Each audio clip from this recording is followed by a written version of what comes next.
शंका समाधान के इस सत्र को आगे बढ़ाने के लिए दोनों हाथों को आकाश की ऊंचाइयां देते हुए जयकारा लगाएंगे। जब बोले पूज्य वन मुनि श्री प्रमाण सागर जी महाराज की नमोस्तु। नमोस्तु महाराज जी। और महाराज जी के चरणों में हम सब नमोस्तु निवेदित करते हुए चलते हैं आज के शंका समाधान के सत्र में।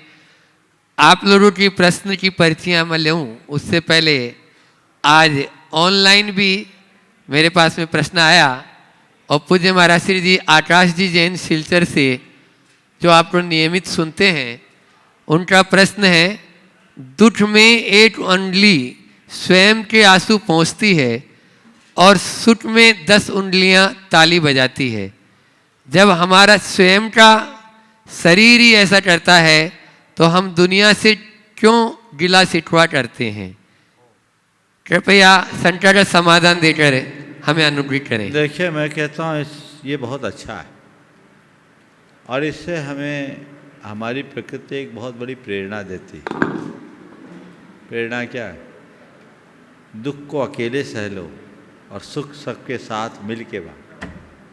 प्रकृति बोलती है दुख हो आंसू पोंछना हो तो एक उंगली पर्याप्त है, सबको उसमें शामिल करने की क्या जरूरत।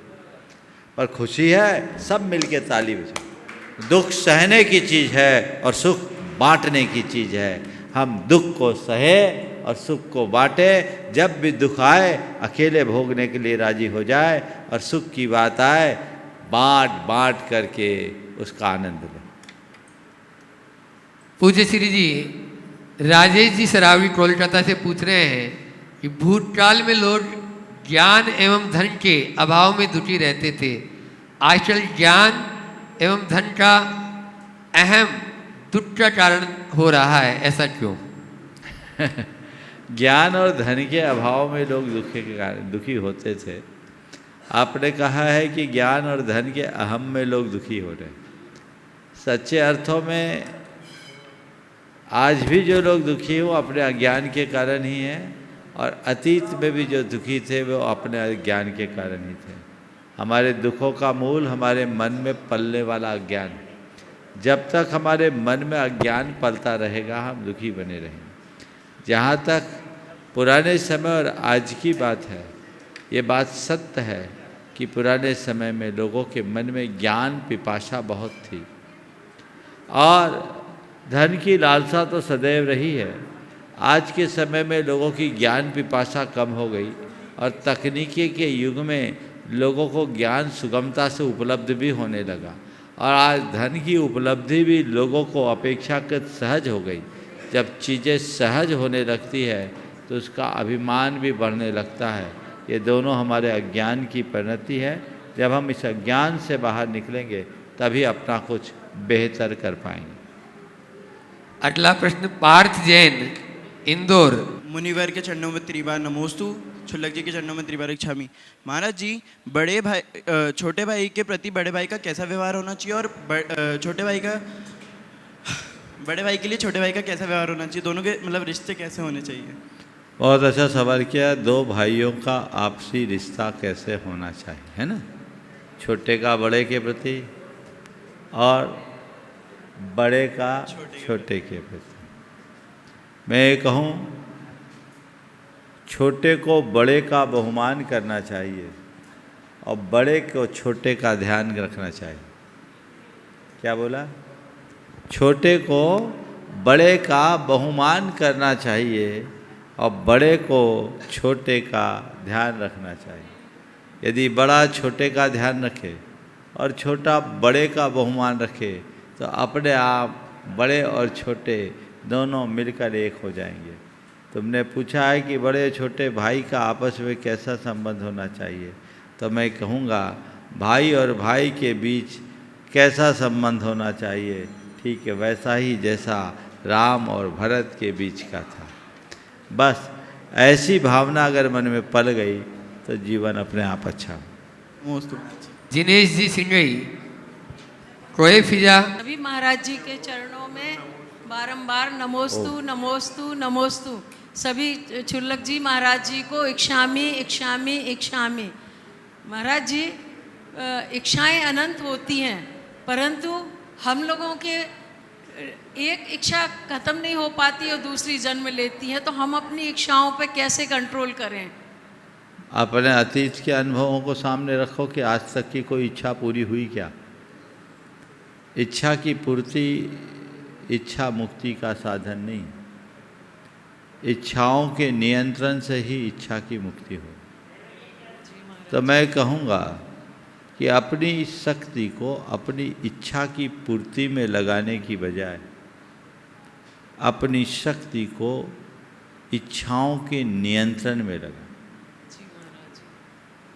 मन मस्तिष्क में ये बात गहरे स्तर से बिठाए कि इन इच्छाओं का कोई अंत नहीं,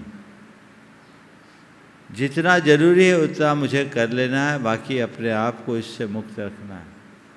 ऐसा मनोभाव यदि अंतर मन में गहरा जाए तो चीज़ें सरल। नमोस्तु महाराज। धैर्य जी जैन नगर जो अहरनीस गुरु सेवा में भी अपनी सेवा देते रहते हैं और उसी के बाद तैयार रहेंगे उदित जी मड़वैया भोपाल। नमोस्तु महाराज जी।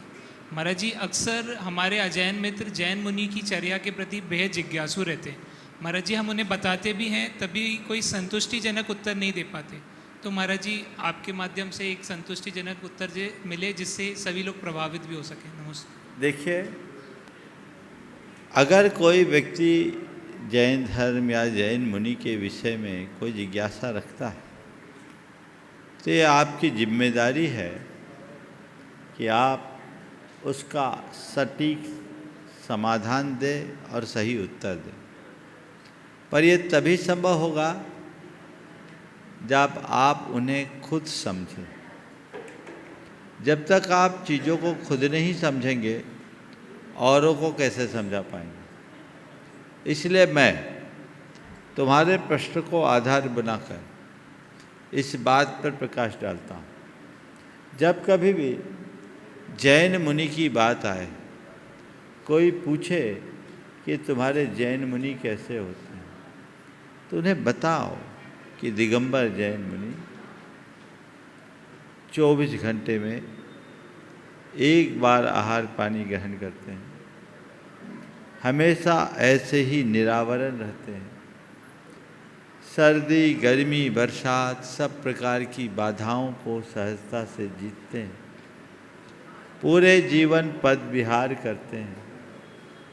उनके 28 मूल गुण होते हैं जिनसे उनकी संपूर्ण चर्या नियंत्रित और संतुलित बनी होती है।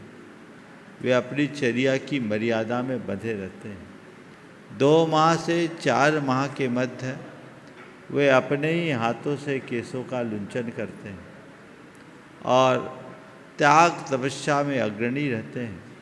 उनका मूलभूत लक्ष्य ज्ञान ध्यान और तप में लीनता का है। ये जैन मुनि की चर्या है। कई बार हो सकता आपसे कोई ये जिज्ञासा प्रकट करे कि तुम्हारे मुनि महाराज नग्न क्यों रहते हैं।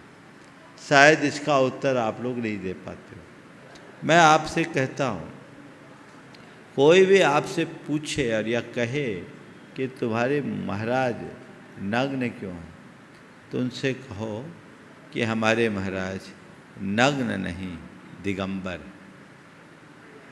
नग्न होना और दिगंबर होने में बड़ा मौलिक अंतर है।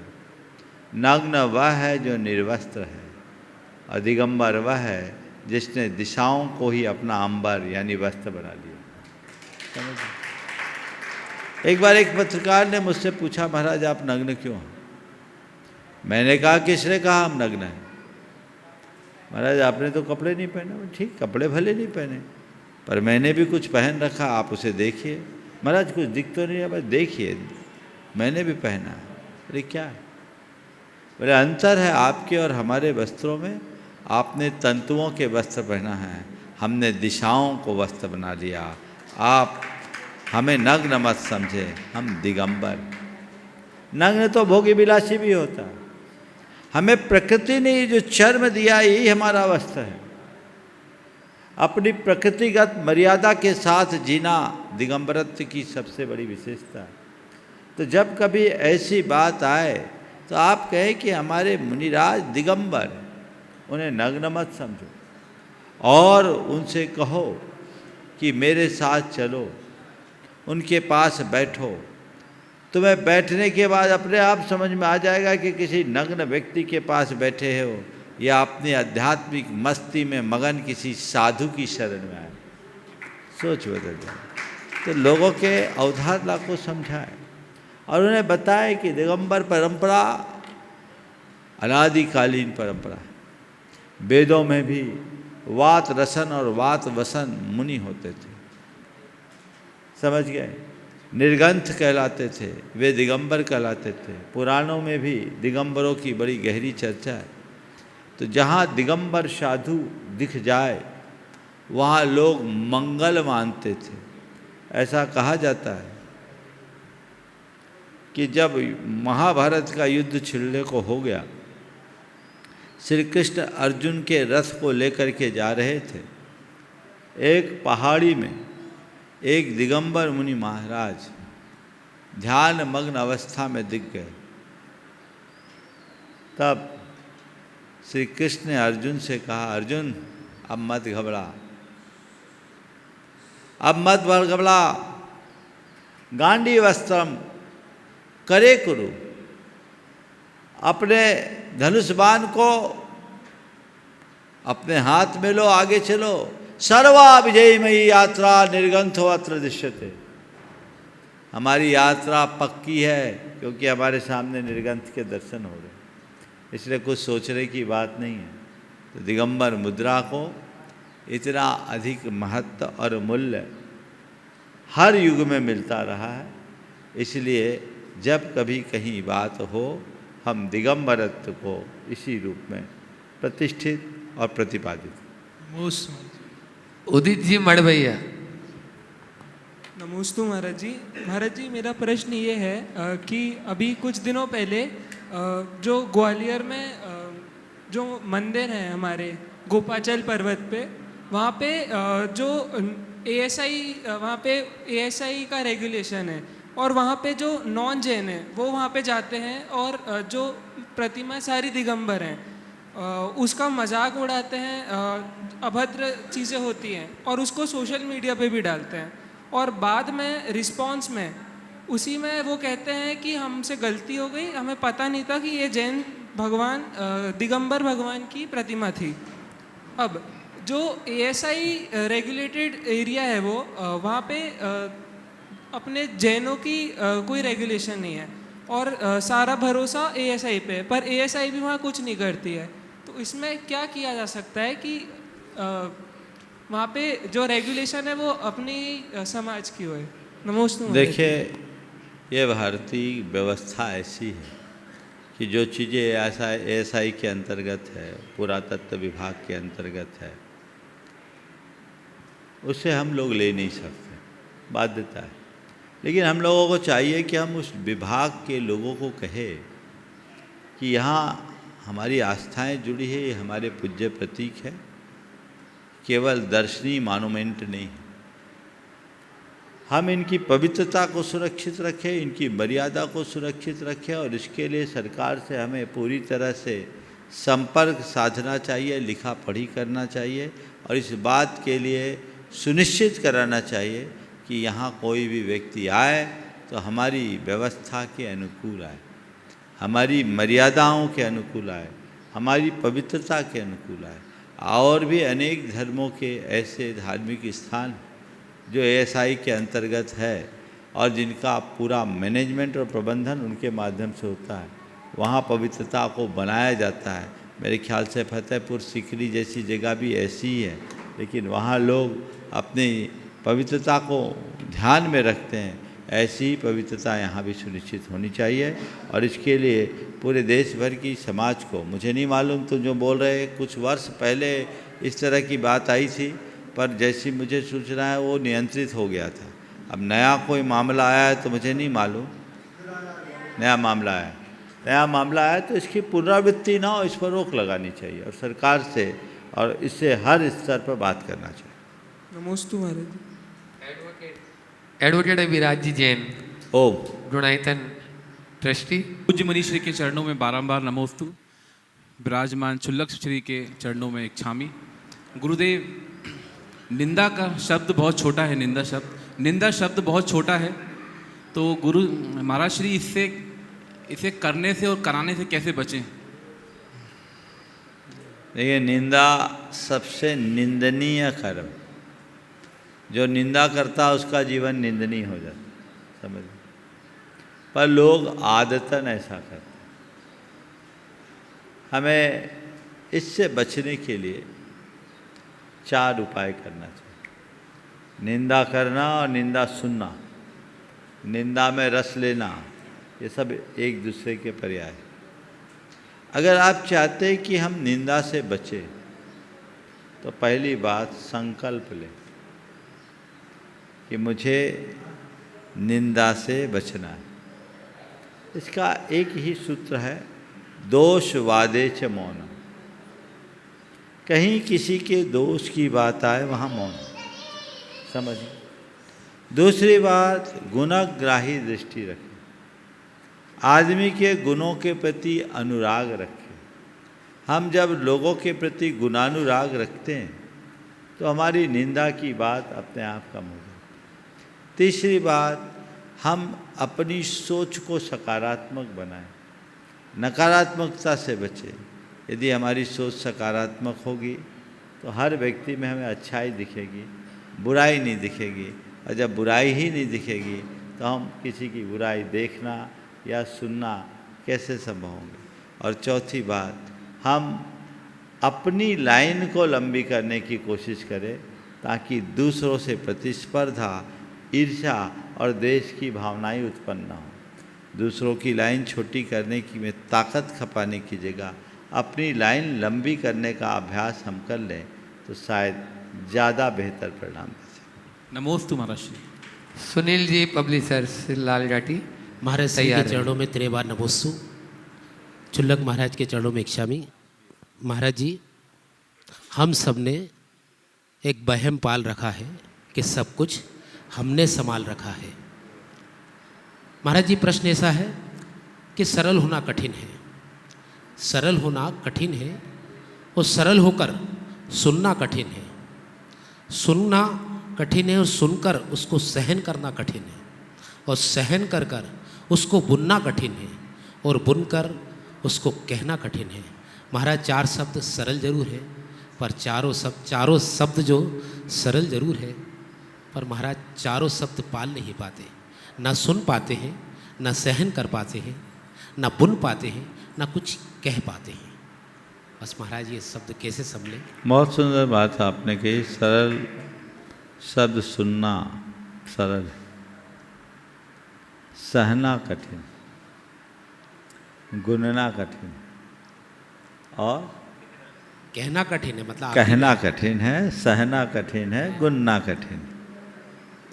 मैं ये सब चीज़ें सरल हो सकती, जैसे आप कठिन कह रहे हैं, वो सब चीज़ें सरल हो सकती हैं, बशर्ते हम अपने अहम को गौन कर दें। अहम, हमारे अंदर का ईगो हमें सरल नहीं बनने देता। जो व्यक्ति नम्र होता है वही सरल बन पाता है। हमारे मन का अहंकार हमें रोकता है, वो हमारे रास्ते का रोड़ा बन जाता है। तो चाह करके भी हम कुछ बात आती भी है तो आगे नहीं बढ़ पाते। तो अपने मन में सरलता को जगाने के लिए हमें चाहिए कि हम अपने अहंकार को गौन करें।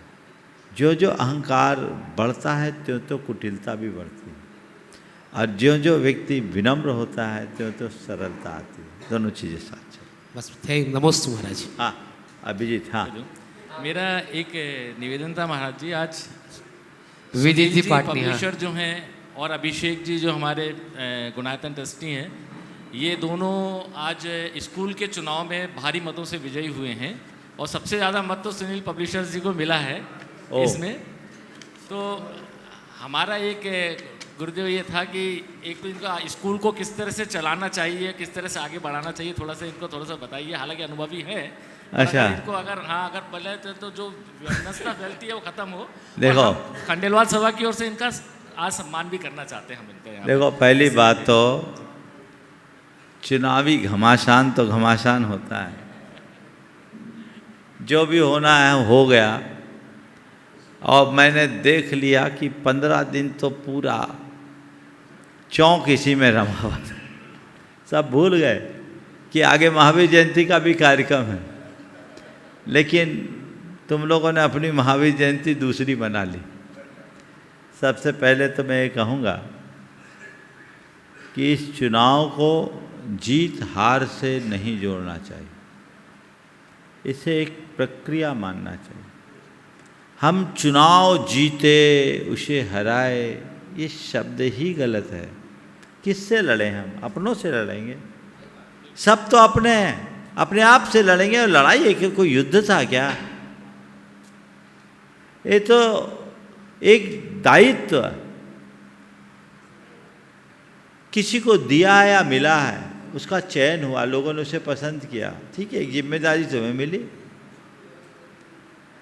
तुम्हें कोई राज नहीं मिला है, पर लोक धारणा ऐसी बन गई, हम चुनाव में खड़े हुए तो चुनाव में खड़ा होना ही लोगों के लिए एक बड़ी प्रतिष्ठा का विषय होता, और फिर वो प्रतिष्ठा के लिए लड़ते हैं। मुझे मालूम है जितने चुनाव में एक्टिव हैं वे अपने कार्यकाल में नहीं दिखेंगे, अब वो अगले ही चुनाव में दिखेंगे, 2-4 को छोड़ के। ऐसा देखने में आता है महाराज जी, बिल्कुल। एक आत्मसंतुष्टि रहती कि मैं चुनाव लड़ा तो जीत गया, वो मानसिकता है। व्यक्ति नहीं लड़ता, उसकी प्रतिष्ठा लड़ती।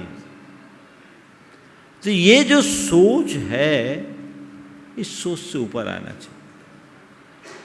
मैं तो चुनाव के ही पक्ष में नहीं रहता। जब जब चुनाव होते हैं समाज में कटुता बढ़ती है, और इसलिए मैंने अनेक बार ये कहा है कि चुनाव में भले ही कोई जीते, समाज हार जाती है।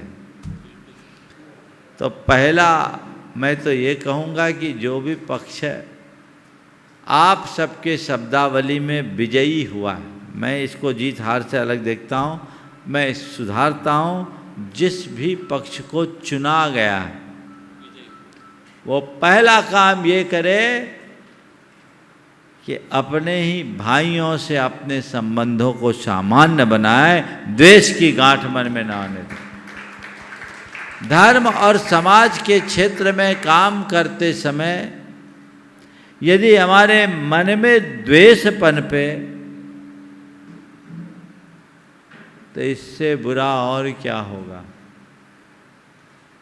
ये तो घाटे का सौदा है, जहाँ हमने समय लगाया, शक्ति लगाई, संसाधन लगाए और व्यर्थ में द्वेष पाल लिया। ये उचित नहीं है। पहले उसको हटाओ। गुरुदेव ने बहुत अच्छा हाइकू लिखा है, द्वेष पचाओ इतिहास बनाओ, नेता बने हो। क्या बोला उन्होंने? द्वेष पचाओ इतिहास बनाओ, नेता बने हो। तो जिन्हें चुना गया जनता ने उन्हें अपना नेता बना लिया। तो तुम्हारा पहला दायित्व द्वेष को पचाने का होना चाहिए। अगर कोई भी दल, अभी तो मुझे लगता है सेमीफाइनल है, फाइनल तो आगे आने वाला है, ऐसा ही लोगों से सुना है हमने, है ना? क्यों मनोज? सही बात है, सही बात। तो आने वाला है। तो मैं कह रहा हूं ये दल और दल है, से मिटाओ, आपस में सौहार्द जगाओ, तो कुछ उपलब्धि है। अन्यथा यह सब अर्थहीन है, इसका कोई लाभ नहीं। काश लोगों में ऐसी सद्बुद्धि आए। गुरुदेव का बहुत गहरा संदेश, द्वेष बचाओ इतिहास बनाओ, इतिहास बनाओ। नेता बने हो तो इतिहास बनाओ, पुराना इतिहास मत दोहराओ। अगर पुराना इतिहास दोहराओगे तो वही द्वंद्व चलता रहेगा। अब वर्तमान में सोशल मीडिया ने तो समाज के स्वास्थ्य को और बिगाड़ दिया है, पूरा वातावरण विकृत कर दिया है। इसलिए हमें सोशल मीडिया से भी थोड़ी दूरी रखनी चाहिए और इन सब मुद्दों को कभी डालना ही नहीं चाहिए।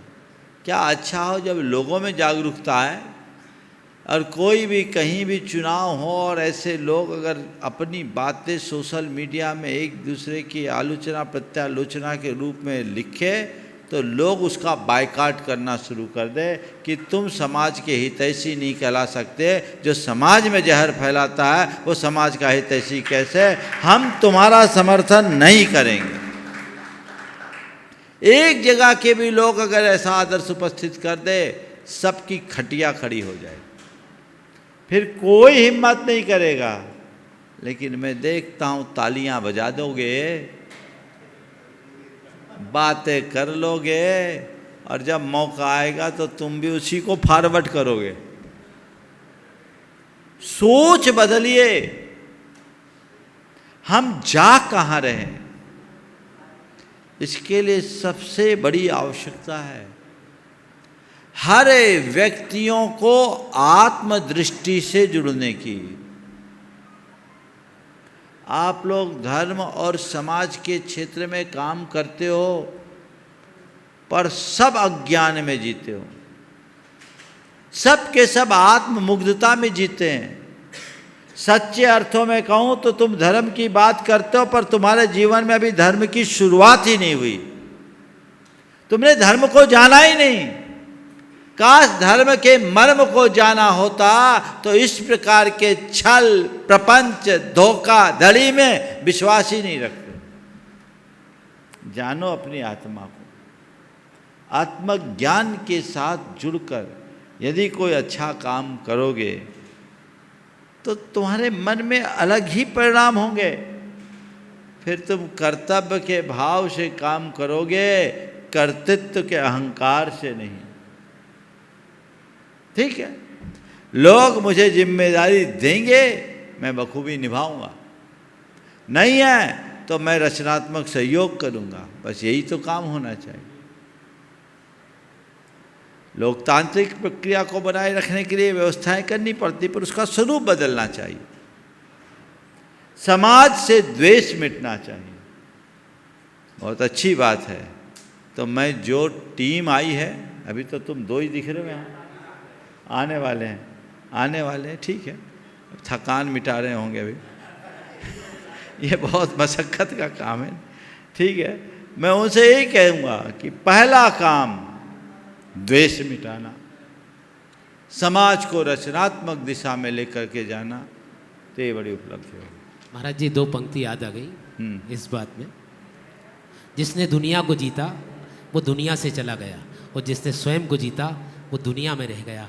बस इस महाराज इस पंक्ति के साथ नमोस्तु महाराज। जैन वर्धमान नगर अपना प्रश्न कर रहे हैं और उसके बाद में राकेश जी मीना नरपत्या भोपाल तैयार है। नमोस्तु महाराज श्री। इच्छामी चुल्लक महाराज श्री। इस प्रस्तावित प्रश्न के पहले गुरुवर, एक मन का भाव अपने जैसे यंगस्टर्स जो कपल्स हैं उनका लेके आ रहा हूँ कि महाराज श्री पहली बार चौके का अनुभव हुआ। शुरुआत में बहुत अच्छा आपका अनुग्रह रहा, फिर थोड़ा सा अंतराय जैसा भाव है, मन में खिन्नता आती है। तो ऐसे में हम नए लोग जो पहली बार इस व्यवस्था में आए हैं, ऐसे सब लोग के लिए एक संबोधन हमें दे दीजिए। देखो, जो चलेगा वही तो गिरेगा, जो चलेगा ही नहीं वो गिरेगा कैसे। साइकिल चलाना शुरू किए थे तो 2-4 बार गिरे हो गए। और चौका लगाएगा उसी के अंतरा आएगा, जो लगा ही नहीं उसके यहाँ क्या अंतरा आएगा। इसलिए इसको लेकर विकल्प नहीं करना। ये समझो कि हमारा कोई अंतराय कर्म था, वो धीरे धीरे छीन हो रहा। देने से ही अंतराय टलता है। हताश मत हो और अपनी भाव विशुद्धि को बढ़ाओ। विशुद्धि ही हमारे जीवन का आधार है। भाव विशुद्धि बढ़ाओ, धीरे धीरे चीज़ें बदलती है और काम होता है। कोई जानबूझ करके कोई नहीं करता, ये निमित्त नैमित्तिक संबंध है। इसलिए हताश नहीं हूँ। महाराज श्री, प्रश्न ये था, रिश्तों को जोड़े रखने के लिए कभी अंधा, कभी बहरा और तो कभी गूंगा होना पड़ता है। इस पंक्ति की सार्थकता। बिल्कुल, ये पंक्ति बोल रही है कई चीज़ों को नज़रअंदाज करना पड़ता है, कई चीज़ों को अनसुना करना पड़ता है, कई चीज़ों को बर्दाश्त करना पड़ता है। तो कभी अंधे बन जाओ, कभी बहरे बन जाओ, कभी गूंगे हो जाओ, रिश्ते तभी आगे बढ़ पाएंगे। चलिए। नमस्ते महाराज। राकेश जी, मीना जी, नरपत्या। नमोस्तु नमोस्तु नमोस्तु। छुल्लक स्वामी जी के चरणों में इच्छामि इच्छामि इच्छामि। महाराज जी, हमारा प्रश्न है, छोटे मन से कोई बड़ा नहीं होता, छोटे मन से कोई बड़ा नहीं होता, टूटे मन से कोई खड़ा नहीं होता, तो हम इस टूटे मन को कैसे समझाएं को फिर से खड़ा हो जाए? छोटे मन से कोई बड़ा नहीं होता और खोटे मन से कोई खड़ा नहीं होता। आपने पूछा है कि हम छोटे मन को बड़ा कैसे बनाएं और खोटे मन को खरा कैसे बनाएं। तो मैं इतना ही कहूँगा कि अपने छोटे मन को बड़ा बनाना चाहते हो और खोटे मन को खरा बनाना चाहते हो, 4 काम करो। पहला काम, बड़ों की संगति करो, बड़े मन वालों की संगति करो। जिनका मन बड़ा है, जिनके विचार बड़े हैं, उनकी संगति करो। कहावत है, जैसी संगत वैसी रंगत। तो हम उनकी संगति करेंगे, हमारा मन बड़ा। दूसरी बात, ऐसे लोगों के जीवन चरित्र को पढ़ो जिनका मन बड़ा था और बड़े मन के बल पर जिन्होंने बड़ी ऊंचाई पाई, यानी संगति के साथ स्वाध्याय, साहित्य का स्वाध्याय करो।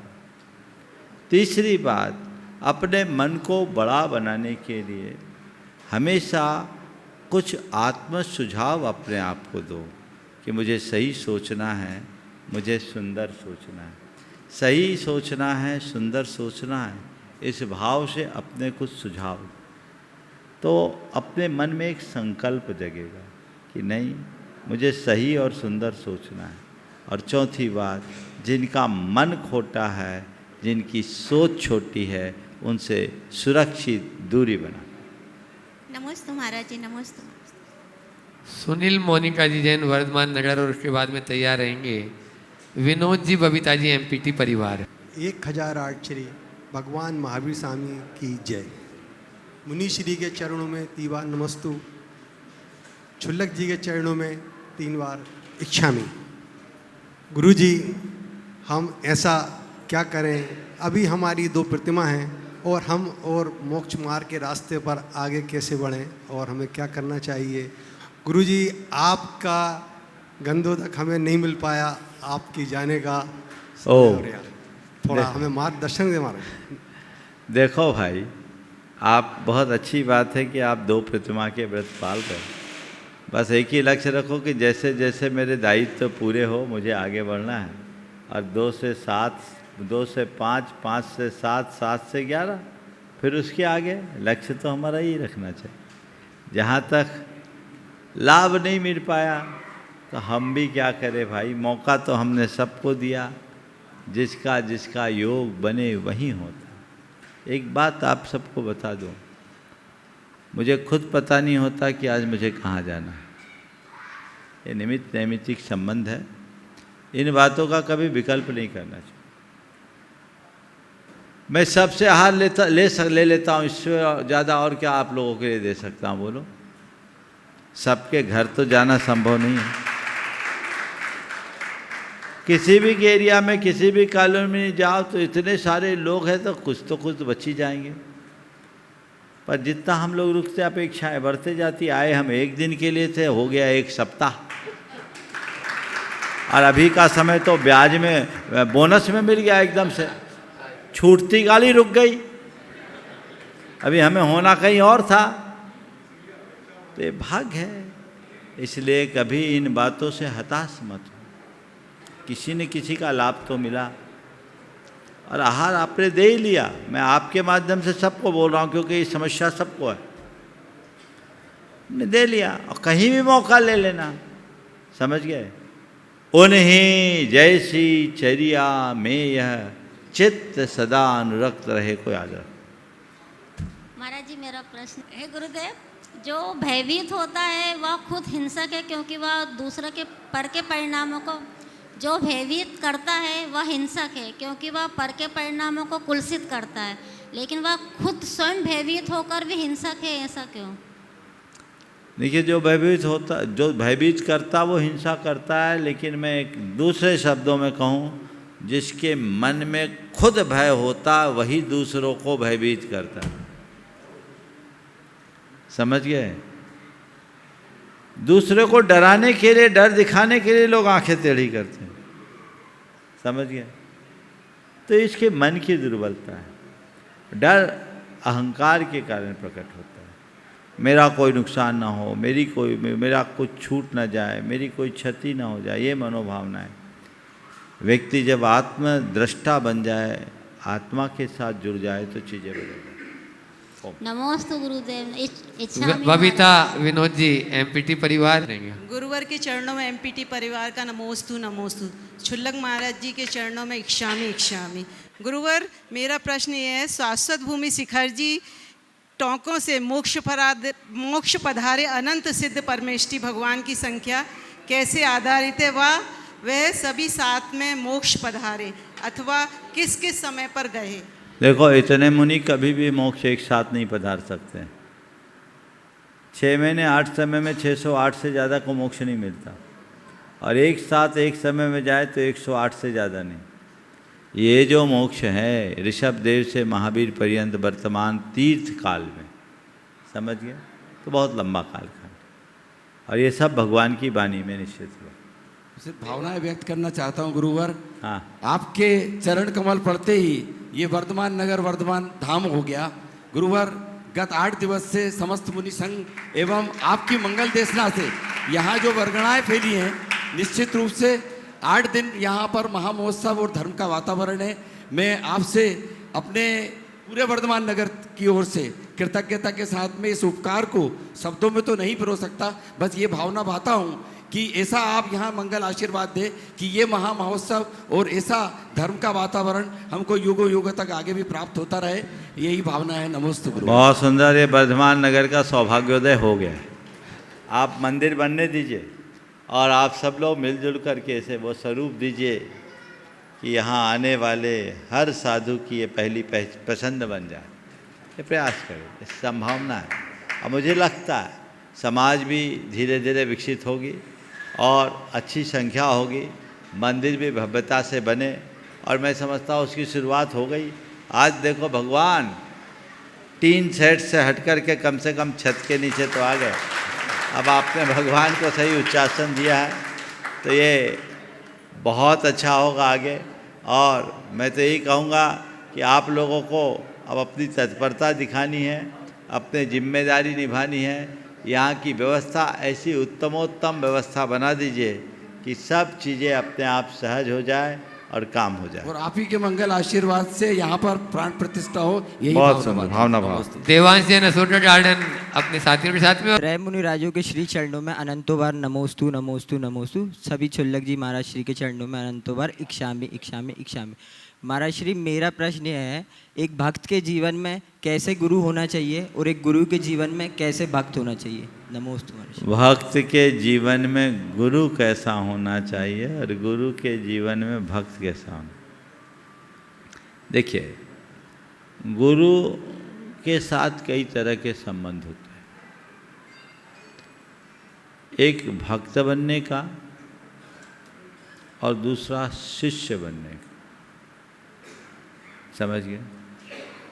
भक्त वह है जो गुरु की सेवा करे, और शिष्य वह है जो गुरु के प्रति समर्पित हो जाए। सेवा कोई भी कर सकता है। जिसका गुरु से अनुराग हो वो सेवा में जुट जाता है, वह उनका अनुयायी होता है, वो उनके साथ चलता, उनका प्रशंसक होता, उनका जयगान करता है। लेकिन वो गुरु को पाकर भी गुरु का नहीं हो पाता, क्योंकि वह केवल सेवा से जुड़ा है, समर्पण से नहीं। समझ गए।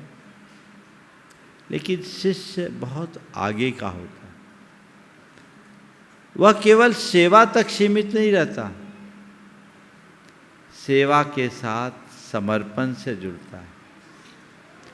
भक्त सेवा का उत्कृष्टतम उदाहरण प्रस्तुत कर सकता है, पर समर्पण नहीं कर सकता, क्योंकि वो अपने घर परिवार और दुनियादारी के प्रति समर्पित होता है।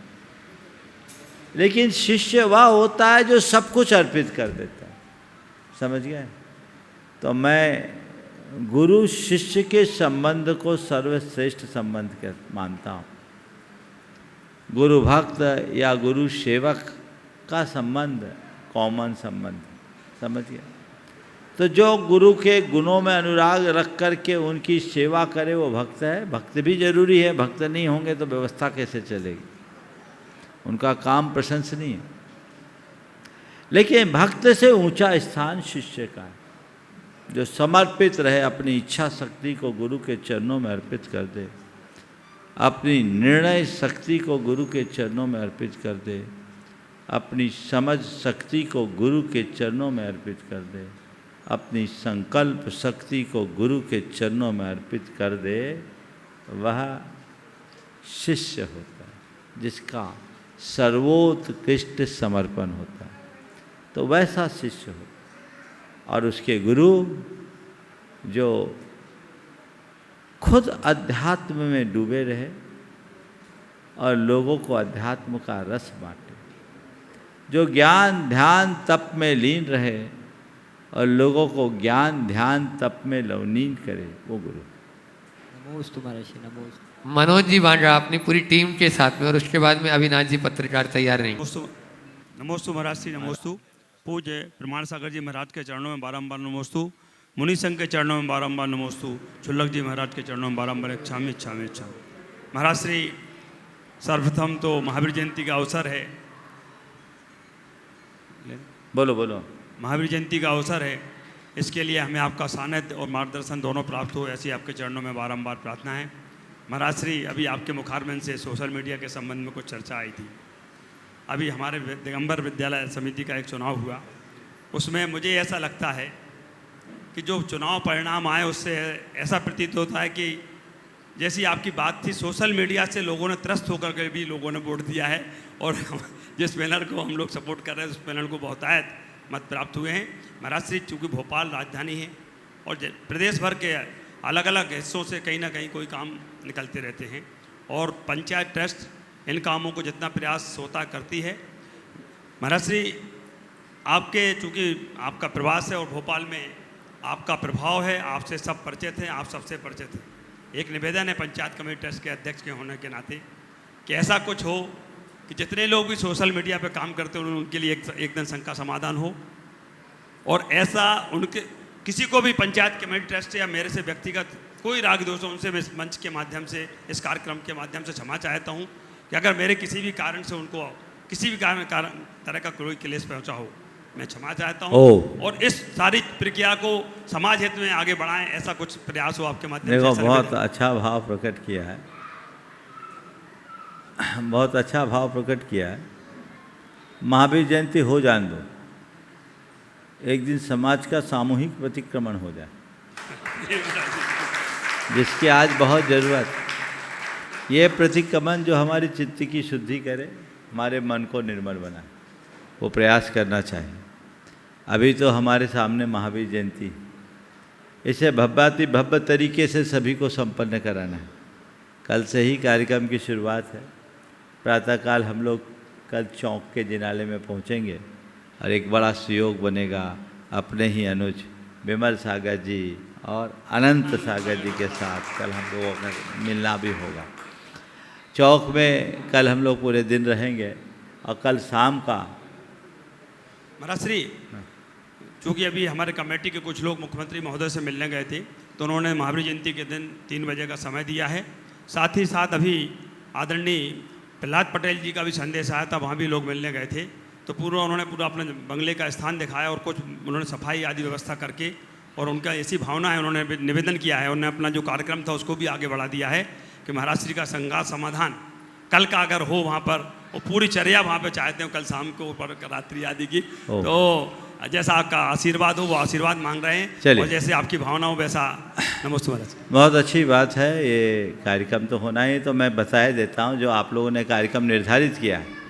कल हम लोग यहाँ प्रातःकाल चौक में रहेंगे, और कल शाम का शंका समाधान जैसा आप बोल रहे हैं माननीय प्रहलाद पटेल जी के बंगले में होगा, क्योंकि परसों वहीं से हम लोगों को प्रातःकाल रविंद्र भवन में कार्यक्रम होना है। तो ये कार्यक्रम होगा, रात्रि का प्रवास वहीं होगा, पास में ही है। और परसों प्रातःकाल रविंद्र भवन में कार्यक्रम के बाद वापस हम लोग चौक आएंगे, थोड़ी भाग दौड़ तो है। और 9 तारीख का शंका समाधान चौक में करना होगा, ताकि 10 तारीख के प्रातःकाल के शोभा यात्रा में हम लोग सम्मिलित हों। लेकिन इस बार की शोभा यात्रा जल्दी निकालनी है, 7:30 बजे शोभा यात्रा शुरू हो जानी चाहिए। हम लोग थोड़ी दूर तक शोभा यात्रा में रहेंगे, और उसके बाद महावीर जयंती का कार्यक्रम चूँकि रविंद्र भवन से दोपहर में रखा गया है 2:30 बजे से, तो हम लोग उसके लिए प्रोफेसर कॉलोनी में जाएंगे, वहीं चर्या होगी। और 10 तारीख की आहार चर्या प्रोफेसर कॉलोनी में करके रविंद्र भवन में पहुंचेंगे, वहीं सारा कार्यक्रम संपन्न होगा। आप लोग इस पूरे कार्यक्रम को उसी हिसाब से बना करके रखें, और ये सूचना सब तक पहुंचा दें। ये त्रिदिवसीय आयोजन को खूब धूमधाम के साथ संपन्न करें। 9 तारीख को जो जीटो का कार्यक्रम है उसमें भी हम लोग सहभागिता देंगे।